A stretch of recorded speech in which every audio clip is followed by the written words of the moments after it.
રામ સીતા જ્યારે વનમાં હતા ત્યારે સીતાજીને તરસ લાગી તો આજુબાજુમાં ક્યાંય જોયું પણ ક્યાંય પાણી દેખાણું નહીં.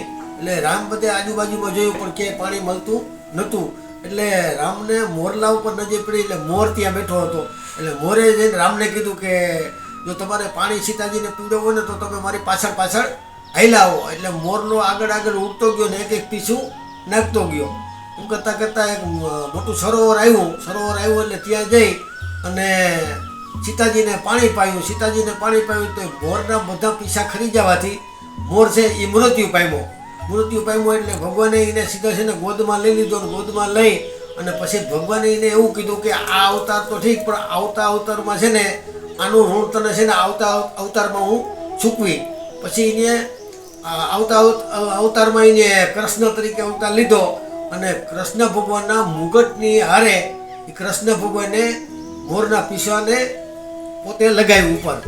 કોઈ પણ વ્યક્તિએ આવી રીતે જો ગુણ કર્યા હોય તો એ કોઈ વ્યક્તિના ગુણ ભૂલવામાં આવતા નથી.